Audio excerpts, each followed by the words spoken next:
Saya itu, saya nggak tahu ya. Jadi kalau orang-orang cerita, Ya, saya tuh nggak pernah. Nggak munafik kalau saya ingin merasakan. Maksudnya merasakan tuh merasakan dirayu. ya apa sih gitu Ya ya? apa sih sebenarnya mekanisme, metode, caranya itu gimana? Tapi saya apes, Mas. Jangankan secara prinsip. Ya, Dari penampakan sudah menakutkan. Hitam, gede, brewokan itu kan bukan sosok yang bisa dengan mudah didekati. ya, Kan? ya. Di situ jadi apa sih? Saya nggak tahu apa satu beruntung ya. Tapi sampai detik ini saya masih cukup beruntung tidak pernah di itu, Mas.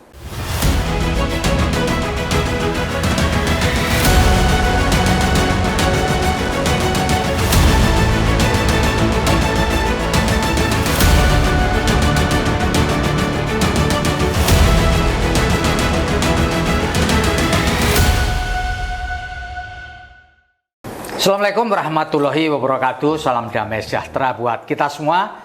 Om Swastiastu, Namo Buddhaya, dan salam kebajikan. Saya Feby Mahendra Putra, Direktur Pemberitaan Tribun Network. Kita akan ngobrol seputar pemilu yang akan berlangsung 1 tahun ke depan.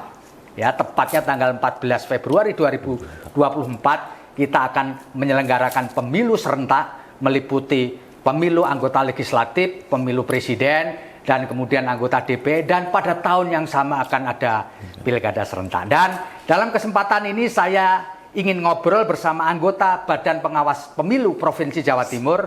Beliau adalah Purnomo Satrio Pringgodikdo, mengenai bagaimana sih sebenarnya crucial point di dalam hal pengawasan pemilu, karena selama ini berbagai macam isu bermunculan di tengah masyarakat. Saya akan sapa beliau. Assalamualaikum Mas Pur. Waalaikumsalam Mas Feby, gimana kabar? Biasa. Baik Mas. Alhamdulillah. Mas Pur, kita mau ngobrol-ngobrol soal pengawasan pemilu. Mas Pur, kalau boleh cerita Mas Pur, apa yang menjadi satu crucial point nanti dalam pengawasan pemilu 2024 yang merupakan pemilu paling bersejarah di Republik ini? Iya, jadi Mas Feby, kalau bicara tentang pemilu tahun 2024 itu kita nggak bisa cuma bicara satu, Mas Feby. Kita akan bicara tentang banyak variabel. Ya. Kami akan mulai dari proses verifikasi partai politik kemarin untuk memastikan bahwa pihak-pihak yang menjadi peserta pemilu itu punya legitimasi yang valid. Itu yang pertama. Yang kedua, kita juga akan bicara tentang pemutakhiran daftar pemilih. Kenapa begitu? Karena kalau Mas Feby ingat, di 2019 yang namanya daftar pemilih tetap itu sampai berubah 3 kali, Mas. Ya. Di situ itu di daftar pemilih, di pemutakhiran daftar pemilih. Kemudian nanti kita akan masuk ke proses kampanye. Kita harus make sure bahwa bukan saja peserta mendapatkan haknya untuk melakukan kampanye, tapi memang masyarakat mendapatkan informasi yang cukup tentang siapa dan bagaimana peserta pemilu, sehingga mereka punya referensi saat melakukan pemungutan suara. Itu yang pada saat pemungutan suara. Sampai pada akhirnya nanti, pada saat proses rekap dan penetapan, kami dari Bawaslu Provinsi Jawa Timur harus memastikan bahwa suara rakyat itu benar-benar sampai ke wakil yang memang dipilihnya. Tapi apakah cuma itu? Tidak. Karena di Jawa Timur kita juga masih harus mengalami atau menjadi imbas terhadap isu hoax misalkan. Isu hoax. Isu hoax yang itu akan mempengaruhi, ketidakbenaran informasi itu akan mempengaruhi pilihan masyarakat. Itu juga menjadi tantangan kami di Jawa Timur untuk 2024, Mas. Ya, Mas Pur, ini banyak pendapat yang menyatakan bahwa verifikasi parpol kemarin, itu banyak cerita lah. Ya. Ada yang mulai kadernya ganda, KTP-nya nggak jelas gitu. Dari pengalaman Mas Pur sebagai pengawas pemilu terkait dengan verifikasi itu, ada nggak sesuatu yang perlu diperhatikan nanti ke depan itu? Atau ada cerita yang menarik soal bagaimana Bawaslu Jawa Timur ikut mengawasi proses verifikasi itu? Iya, Mas Feb. Jadi kalau terkait dengan verifikasi partai politik, itu memang temuan kami banyak, Mas. Contoh misalkan ada ganda eksternal. Ganda eksternal itu dia diklaim oleh lebih dari 2-3 partai di situ. Atau misalkan ada teman-teman partai yang menginput satu namanya itu lebih dari 2-5 kali. itu cerita di lapangannya. Kalau kembali ke pertanyaannya tadi, Jawa Timur ini kita cukup diuntungkan karena secara jumlah penduduk kita besar sekali. Sehingga ketika pun harus dibagi dengan jumlah partai itu, maka secara relatif hampir tidak ada masalah. Gitu ya. Beda dengan misalkan teman-teman dari provinsi yang lain, sehingga mereka harus mengulang proses verifikasi faktualnya. Tapi apa pelajarannya? Pelajarannya adalah bahwa ternyata proses menyiapkan peserta pemilu itu bukan sebuah proses yang Candi Prambanan, yang satu malam jadi. Satu malam kelar ya. Benar. Jadi memang ini jadi pelajaran buat kami ya, karena pencegahan kan merupakan bagian dari kewenangan kami. Jadi kami ke depannya memang harus mengingatkan kepada masyarakat yang mendirikan partai atau yang terlibat dari partai untuk mulai mempersiapkan diri dari awal. Setidak-tidaknya kita sudah tahu bahwa ada jumlah yang harus disiapkan oleh partai politik untuk bisa melalui proses verifikasi.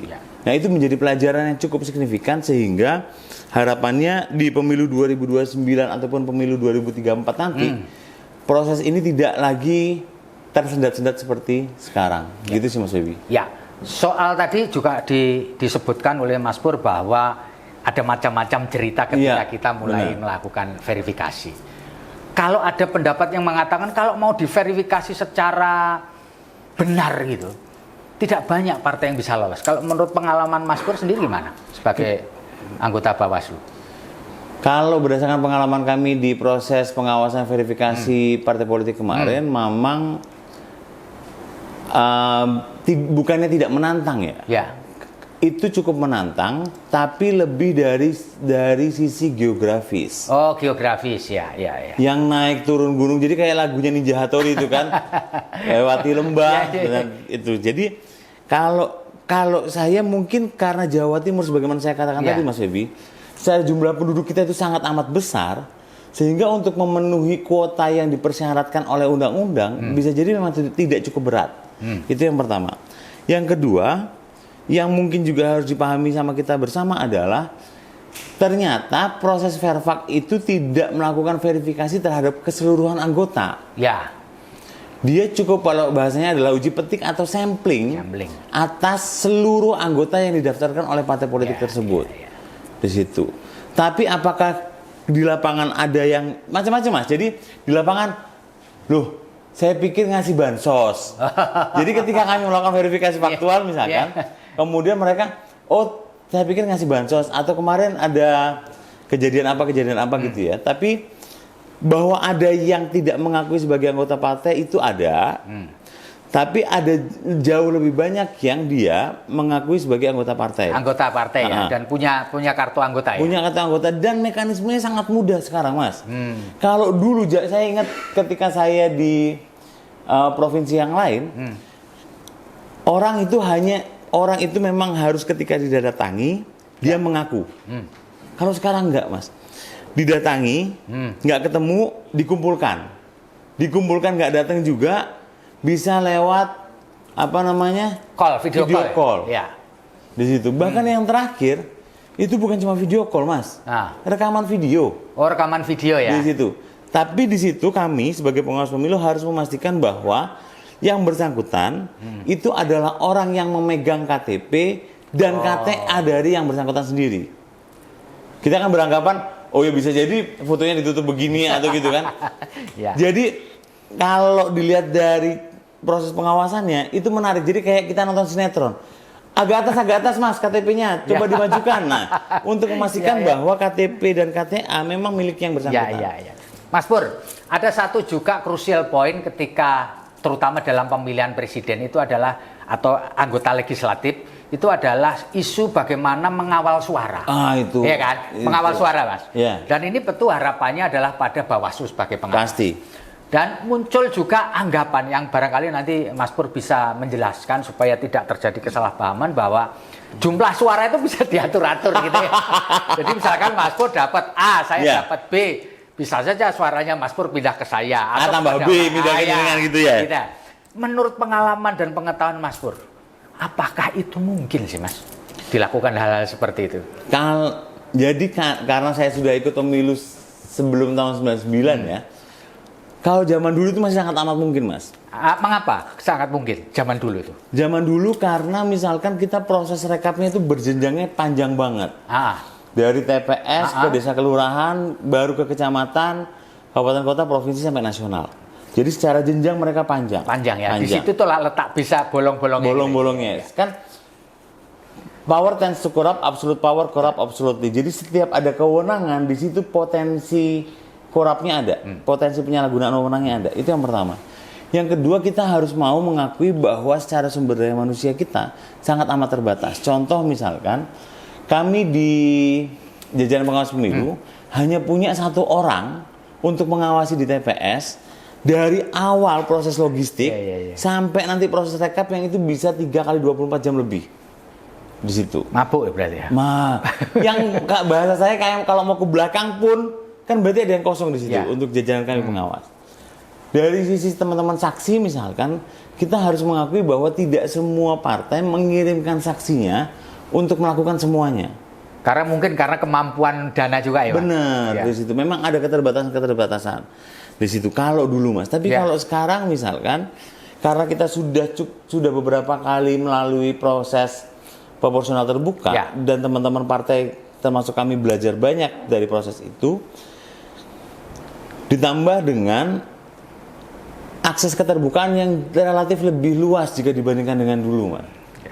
Kenapa lebih luas?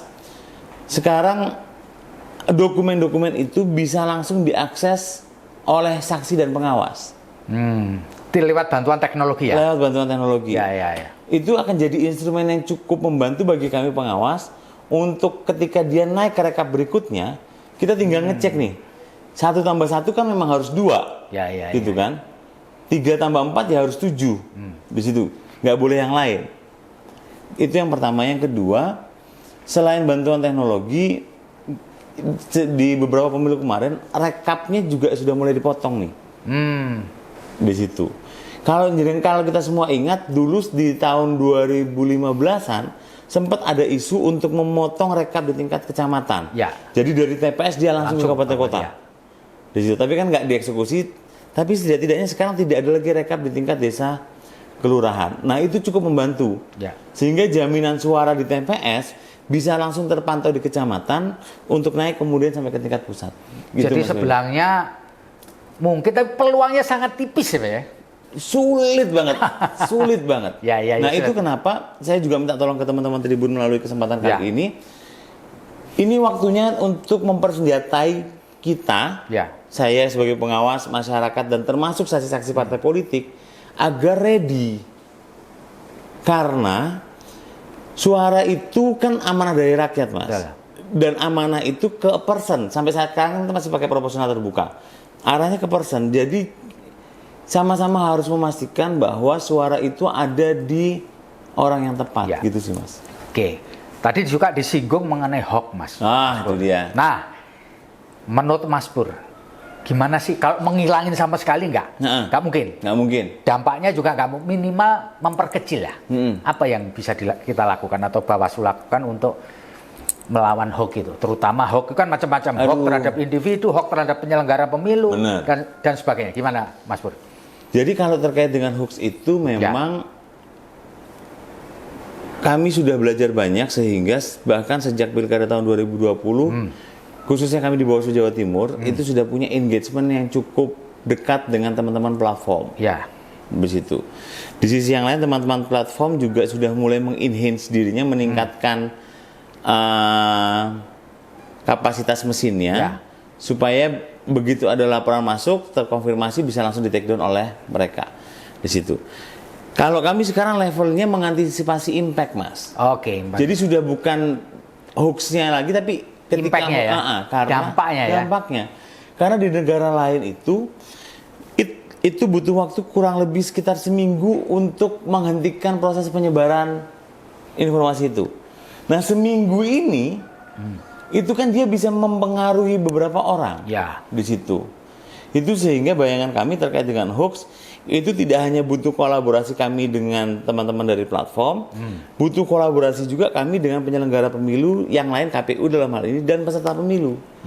Kenapa? Karena kalau misalkan ada hoax misalkan atau disinformasi terkait dengan penyelenggaraan, contoh misalkan surat suara 1 kontainer misalkan, atau ternyata surat suara dicetak di digital printing misalkan. Itu akan kami serahkan kepada teman-teman KPU untuk diklarifikasi. Karena yang punya otoritas untuk menjelaskan itu adalah teman-teman dari KPU. Tapi bagaimana dengan calon? Ya kalau untuk calon misalkan, kami akan serahkan kepada teman-teman peserta. Karena mereka yang bisa menjelaskan apakah isu ini benar atau tidak benar di situ. Jadi memang masih agak panjang jalan untuk ke sana, tapi kita cukup beruntung karena kampanye kan 75 hari. Ya. Jadi kami, kalau saya pribadi pada posisi yang optimis, Mas Feb. Ya. Sampai dengan masa tahapan kampanye nanti kami sudah punya sistem how to handle hoax dan impact-nya. Itu sih, Mas. Ada seseorang yang dituduh curi start kampanye. Ya kan? Ya sebut aja Pak Anies Baswedan lah. Ya. Sebenarnya bagaimana sih aturan mainnya? Ya kan? Wah ini nyuri start nih, ya kan? Udah kemana-mana ini, padahal pendaftaran belum, ini belum, nah gitu. Sebenarnya gimana sih Mas? Ya, jadi kalau ketika bicara tentang kampanye, itu yang harus diidentifikasi adalah peserta kampanye dulu, Mas. Apakah yang bersangkutan itu punya eligible untuk melakukan kampanye apa tidak? Pertanyaannya adalah sampai detik ini satu-satunya pihak yang dapat melakukan kampanye itu baru partai politik. Maksudnya dapat itu dia sudah ditetapkan sebagai peserta pemilu, termasuk nomor urutnya. Termasuk nomor urutnya di situ. Nah, untuk kasus Pak Anies misalkan, pimpinan kami kan sudah mengatakan bahwa secara aturan tidak ada yang dilanggar, tapi secara etika tidak baik. Di situ karena seharusnya memang pada start yang sama. Jadi kalau misalkan taruh kata Pak Anies datang ke Jawa Timur, ke Surabaya, terus ngariung Anies Presiden, itu Bawaslu hanya nggak bisa melakukan tindakan apapun ya? Kami akan melakukan pencegahan karena yang kami antisipasi misalkan begini, Pak. Jangan sampai bawa isu sara. Jangan sampai mengganggu gugat ideologi negara. Jangan sampai kemudian dia black campaign. Negatif campaign masih fine, tapi black campaign nggak boleh sama sekali. Atau misalkan dia ada beberapa item yang memang dilarang oleh undang-undang untuk melakukan itu. Tapi itu kami tidak akan menyasar ke yang bersangkutan. Kami akan mengingatkan kepada pemerintah daerah bahwa kalau memang itu diidentifikasi sebagai kampanye, ini loh yang tidak boleh. Di situ. Karena misalkan contoh APK, BK dan kawan-kawannya otoritasnya masih di Perda, Mas. Belum masuk ke rezim pemilu. Itu yang pertama. Yang kedua, selain terkait dengan peserta pemilu, identifikasi kampanye itu bukan semata-mata visi misi dan citra diri, tapi harus ada unsur ajakan. Ajakan ya. Di situ. Itu salah satu unsur ya. Unsur ajakan. Di situ mempengaruhi pemilih dan kawan-kawan. Nah, itu yang harus sama-sama kita cermati bersama. Nah, untuk kasus itu tadi sebagaimana arahan pimpinan kami, memang belum ada peserta pemilu untuk pasangan calon presiden dan wakil presiden. Jadi memang tahapan itu belum ada. Di situ. Tidak ada yang dilanggar aturannya. Belum ada yang dilanggar. Cuman tidak elok gitu aja ya.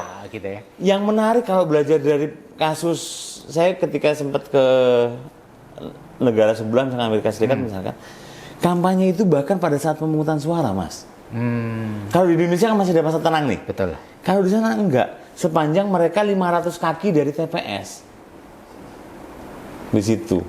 Dan harus tertib ya, kalau gontok-gontokan sudah masuk ke pasal penganiayaan. Di situ. Tapi sampai masa tenang, sampai pada saat pemungutan suara pun mereka masih bisa boleh kampanye. Di situ. Nah, itu menurut saya mungkin kita harus sama-sama memahami itu tadi. Bagaimana sebenarnya pemilu ini diselenggarakan termasuk tahapan kampanyenya. Ya, Mas Pur, sepanjang menjadi anggota Bawaslu yang tugasnya ngawasi, pengalaman yang sampai nggak bisa lupakan apa, Mas? Ada nggak, Pak? Pengalaman sebagai anggota Bawaslu kan pasti dinamikanya banyak. Apa yang nggak bisa Anda lupakan? Salah satu yang saya tidak bisa lupakan adalah ketika pilkada di salah satu kabupaten kota di Jawa Timur itu harus diulang seluruhnya. Dan itu bukan hanya pemungutan suaranya, Mas. Apanya yang diulang? Sampai di level proses penyusunan daftar pemilih. Gitu ya. Di situ. Yang saya tidak bisa lupakan adalah pada saat itu saya tidak ikut rombongan besar, Mas. Rombongannya Pemprov, orang RI dan kawan-kawannya kan biasanya ngumpul dalam satu kelompok, kemudian mereka dibawa ke satu lokasi. Saya enggak. Saya memilih untuk bergerak sendiri. Dan itu kenapa saya tidak bisa lupa, karena di situ saya benar-benar didampingi oleh teman-teman pengawas di bawah. Di situ kami bisa mengidentifikasikan gini. Kalau kita langsung terjun ke lapangan, akan tampak itu artifisial atau bukan. Dan di situ kami bisa mengidentifikasi ternyata ada TPS yang dimulai, yang penghitungannya sebelum waktu yang ditentukan. Oh, Di situ. mendahului maksudnya? Mendahului. Nah, itu jadi pelajaran buat saya. Bisa jadi kita tidak harus ikut sampel besarnya, tapi kita harus ambil sampel sendiri.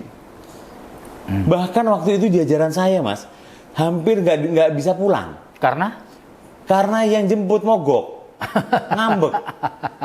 Yang melaporkan yang bersangkut, jajaran saya melaporkan, dan dia bukan orang Madura, Mas. Ya. Jadi dia punya kesulitan untuk kembali ke lokasi titik kami kumpul. Nah, jadi itu salah satu cerita dari pengawas pemilu yang mungkin saya tidak akan pernah lupakan. Selain misalkan ketika saya harus melihat bagaimana jajaran saya melakukan pengawasan Verpol. Pengawasan saya, tim kami itu kan ada yang dapat data dari teman-teman KPU, ada yang tidak. Ya kan. Ketika dia dapat data sekalipun, maka dia harus berada saya tidak membayangkan provinsi yang lain ya. Tapi ternyata di Jawa Timur masih punya daerah yang secara medan itu cukup menantang, dan itu dilakukan di musim hujan kemarin. Itu menurut saya bagian dari, ya itu kenapa saya di provinsi nggak boleh main-main lah. Gitu. Jadi yang dimaksud tadi kabupaten pasti di Madura kan? Ya, di situ. Dan cuma ada satu Madura yang pilkada di situ. Ya, Mas, sepanjang menjadi anggota Bawaslu, pernah nggak ada orang yang mencoba untuk mendekati panjenengan untuk mendapatkan bantuan supaya dia menang, supaya dia pernah nggak mengalami hal seperti itu? Apesnya enggak, Mas. Apesnya enggak ya? Saya nggak tahu ya. Jadi kalau orang-orang cerita, saya tuh nggak pernah. Karena saya nggak munafik kalau saya ingin merasakan. Maksudnya merasakan dirayu. Ya apa sih gitu ya? Ya apa sih sebenarnya mekanisme, metode, caranya itu gimana? Tapi saya apes, Mas. Nah, saya khawatirnya memang saya jangankan secara prinsip. Dari penampakan sudah menakutkan. Hitam, gede, brewokan itu kan bukan sosok yang bisa dengan mudah didekati. Di situ jadi apes sih, saya nggak tahu apes atau beruntung ya, tapi sampai detik ini saya masih cukup beruntung tidak pernah di itu, Mas. Ya, tidak pernah didekati orang atau kelompok yang mencoba untuk memanfaatkan kemenangan sampean untuk menyimpang lah kira-kira. Kalau misalkan ketika diskusi kemudian mereka minta tolong bantu kawal suara kami misalkan. Loh, saya bilang tanpa kalian minta tolong itu sudah menjadi tugas kami, saya bilang. Iya kan, kami tidak, dan yang harus dipastikan adalah saya tidak hanya melakukan untuk Anda, saya bilang. Saya melakukan untuk pemilu 2024-nya. Untuk pemilu 2019 kalau kemarin. Jadi saya akan mengawasi semua suara di semua peserta. Di situ. Jadi tanpa harus diminta tolong, itu sudah mandat undang-undang ke saya. Sebaliknya, Mas, tadi kan sialnya tidak ada yang minta bantuan. Pernah nggak dalam pengalaman Mas Pur sebagai pengawas pemilu ini diancam orang, diprovokasi orang, ditekan orang, ya kan, ditakut-takuti orang? Kalau tadi kan didekati, sekarang sebaliknya. Pernah nggak sampean diancam? Pernah nggak sampean diprovokasi? Pernah nggak sampean ditekan gitu? Nah, ini untungnya jadi jomblo, Mas. Maksudnya jomblo itu tidak ada unsur penekan ke saya. Oh, nggak ada ya? Saya single, belum berkeluarga. Jadi ketika kalaupun mereka mau ngancam, mereka hanya bisa ngancam saya, dan saya nggak akan efek. Sampean kan punya orang tua, punya saudara. Udah nggak ada. Udah nggak ada. Jadi ancaman mau ke orang di sekitar saya menjadi netral. Di situ dan itu mungkin kenapa sampai detik ini saya juga tidak merasa terancam. Saya menduga gini, Mas. Teman-teman di Jawa Timur ini sudah paham kalau Pur itu man of the rules. Jadi dia hanya ada hitam putih, tegak lurus. Abu-abu nggak ada. Nggak mengenal grey area. Nggak ada grey area. Karena basic saya dari hukum sejak saya di Brawijaya ataupun di UI itu saya hukum ansih, Mas. Di situ.